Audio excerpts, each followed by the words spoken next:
Tuan, suami isteri ke? Suami isteri? Ya. Cik, daripada mana cik? Singapura.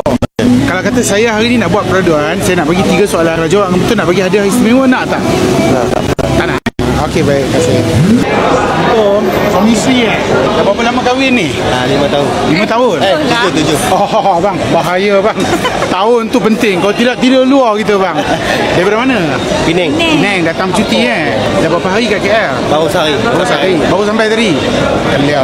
Rasa-rasa nasi kanak sini boleh pergi lawan Penangnya? Tak boleh kan? Nama saya Cikgu Syahri, saya content creator daripada TikTok. Hari ni niat saya nak bahagiakan satu family, okey? Satu keluarga saya nak bahagiakan dengan syarat dapat jawab 3 soalan. Boleh? Nak join? Jom kita pergi kat kereta saya tengok apa hadiah ada. Okey, mari.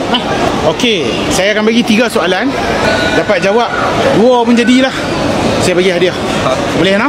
Nak sebelum tu dapat nama puan Sat? Nora. Nora, orang Penang kau ke? Tak, orang Pahang. Orang Pahang. Pahang kat mana? Bera. Penang kat mana bang? Saya Prai. Seberang no. Okey, soalan pertama. Agak-agak kalau saya buat live hari apa? Buat live hari apa? Hari Rabu. Hari Rabu. Okey, jawapan dia clear. Bukan hari Rabu. Jumaat, Sabtu. Tak apa, tak ada masalah. Okey, nombor 2. Masa saya buat live tu agak-agak apa saya bagi? Ni. Apa dia? Kenapa? Cincin. Betul kalau tak tahu juga, tak tahu jawapan kat belakang. Okey.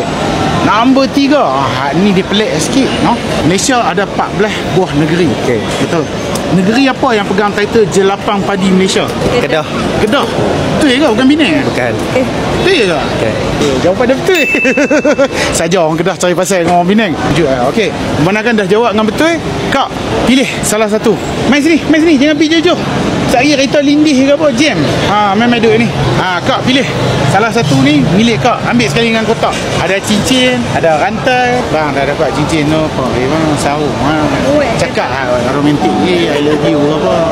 Kawan duk basuh beras kat kita orang lama ni bang. Kita jantan beras, kita beli puyuk duk basuh bang. Sayang kawan. Allah, sweetnya. Mai cuti dah lah, dapat mai cuti, dapat hadiah pula tu. So saya nak ucap tahniah kepada tuan dan juga puan. Lepas tu nak tanya, ada TikTok? Ada. Boleh tak kalau saya nak minta tolong, kalau tak keberatan follow saya? Boleh. Pasal saya baru ada 900 orang. Malu tu main TikTok baru ada 900 orang. Cikgu boleh follow saya. Lepas tu insyaAllah Jumaat, Sabtu ni saya buat live. Kalau ada kelapangan masa ke apa, masuk Ustaz. Abang saya couple hak Penang tu hak menang cincin tu. Saya dah follow dah. Oh dah follow dah. Jam kantui. Okey bang, terima kasih bang. Tahniah bang. Saya harap pemberian saya ni dapat bahagiakan abang sehingga ke jannah. Nah, hampa dua hampa beli aiskrim. Boleh? Boleh beli aiskrim? Nah. Ambil share duit beli aiskrim dia. Beli aiskrim. Dalam. Tak apa. Duduk lelok. Belajar lelok, okey? Okey, jangan buat sangat dah. Buat sikit-sikit dah. Okey, baik. Terima kasih. Assalamualaikum. Kita berjaya happykan lagi orang. Hidup ni kena happy guys. Hidup ni kalau kita pening tak selesai masalah.